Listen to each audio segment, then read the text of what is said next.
நம்ம எத்தனையோ காதல் கதையை பார்த்துருப்போம், எத்தனையோ காதல் கதையை படிச்சிருப்போம். ஆனால் இன்றைக்கி நம்ம பார்க்க போகிற காதல் கதை ரொம்ப அழகான ஒரு அழுகக்கூடிய ஒரு விஷயமா இருக்கும். ஸோ அந்த மாதிரியான ஒரு காதல் கதையை இன்றைக்கி நம்ம பார்ப்போம். லெட்ஸ் கோ.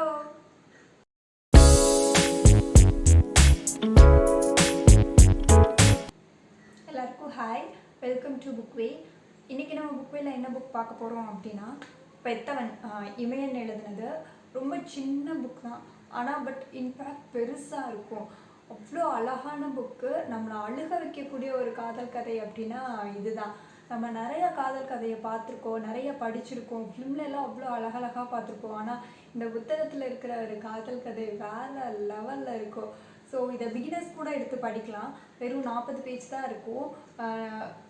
நான் இமயன் எழுதுனது இந்த ஒரு புக் தான் படிச்சிருக்கேன். பட் ஒரு புக்லேயே நான் இவரோட பெரிய ஃபேன் ஆகிட்டேன்னு சொல்லலாம்.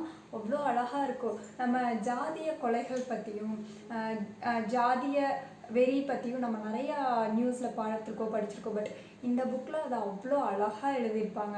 இந்த புக்கு வந்து எல்லாமே பேச்சு நடையில் தான் இருக்கும். நம்ம சிலருக்கு இது ஃபஸ்ட் படிக்கும்போது புரியாமல் இருக்கலாம். பட் படிக்க படிக்க இது புரிய ஆரம்பிச்சிடும். இந்த கதையில் முக்கியமான கேரக்டரே பழனி. அவர் ஊர்க்காரங்க முன்னாடி எப்படி பேசுகிறாரு, தான் பொண்ணை எந்த அளவுக்கு புரிஞ்சுக்கிறாரு, தான் அம்மா கிட்ட எந்த அளவுக்கு நடந்துக்கிறாரு, தான் பொண்ணு இவ்வளோ அளவுக்கு கஷ்டப்பட்டு இப்போவும் அந்த காதல் மேலே அவள் ரொம்ப நம்பிக்கையாக இருக்கா. அப்படிங்கும்போது அவர் என்ன முடிவு எடுக்கிறாரு அப்படிங்கிறது இந்த கதையில் ரொம்பவே முக்கியமான ஒரு விஷயம். கடைசியிலலாம் அவர் எடுத்த முடிவெல்லாம் ரொம்ப பெரிய விஷயமா இருந்திருக்கும். அடுத்தடுத்து வர கேரக்டர்ஸ் எல்லாமே ரொம்ப இன்ட்ரெஸ்டிங்காக கொண்டு போயிருப்பாங்க. இதில் பாக்கியம் அவங்க தான் இந்த கதையோட தலைவி. அவங்க அந்த காதலுக்காக எந்த அளவுக்கு ரொம்ப உறுதியாக இருக்காங்க. அத்தனை தடவை அவங்க ஓடி போவாங்க. அவங்க கீழ் ஜாதி பையனை லவ் பண்ணுவாங்க. ஸோ இவங்க மேல் ஜாதி. ஸோ அந்த 2 ஊருக்குமான சண்டை, அவங்க அத்தனை தடவை போட்டு அந்த பொண்ணை அடித்து முடியெல்லாம் கட் பண்ணி விட்டு அந்த அளவுக்கு பண்ணியுமே அந்த பொண்ணு அந்த பையன்தான் வேணும்னு அவ்வளோ உறுதியாக இருப்பாங்க. அது அந்த பொண்ணோட தைரியத்தை அழகாக எடுத்து காமிச்சதுன்னே சொல்லலாம். இதில் இதை தாண்டி 3 முக்கியமான கேரக்டர் இருக்கும். பழனியோட மனைவி, அம்மா, சின்ன பொண்ணு, இவங்க 3 பேர்த்தோட கேரக்டரும் அவ்வளோ அழகாக கொண்டு போயிருப்பாங்க. அந்த மனைவி தான் பொண்ணை கொண்டுறணும் அப்படின்னு சொல்லுவாள். பட் அந்த கிழவி அதெல்லாம் வேணாம், ஊர் என்னமோ சொல்லிட்டு போகுது, நம்மளுக்கு நம்ம பொண்ணு தான் முக்கியம் அப்படின்னு சொல்லுவாங்க. தாண்டி அவ்வளோ பிரச்சனை நடந்திருக்கு. ஊர்க்காரங்க உன் பொண்ணை கொன்று, பால்டாயில் ஊற்றி கொன்று அப்படின்னு சொல்லும்போது பழனி நான் ஒன்று நாளைக்கு காலையில் என் பொண்ணோட பணம் இருக்கும், இல்லைன்னா என்னோட பணம் இருக்கும் அப்படின்னு சொல்லிட்டு உள்ளே வரும்போது அவ்வளோ மனசு உடஞ்சி போய் வருவார்.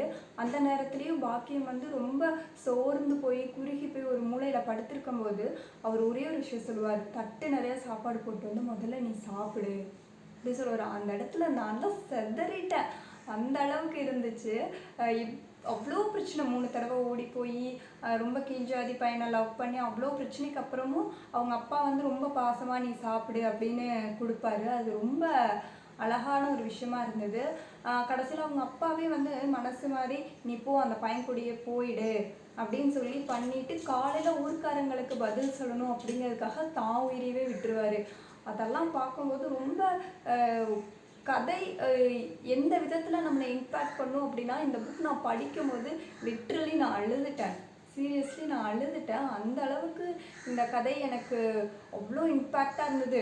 இந்த புக்கெல்லாம் படிச்சுட்டு ஒரு 1 வீக் ஒரு மாதிரியே சுற்றிட்டு இருந்தேன். என்னடா இப்படியெல்லாம் இருப்பாங்களா, ஒரு ஊருக்காரங்கெல்லாம் சேர்ந்து ஒரு பொண்ணு இப்படியெல்லாம் கொலை பண்ணணும்னு நினைப்பாங்களா, ஒரு ஜாதி வெறி அப்படிங்கிறது எந்த அளவுக்கு மக்கள்கிட்ட இருக்குது அப்படிங்கிறத இந்த புக் ரொம்ப அழகாக கொண்டு போயிருக்கோம்.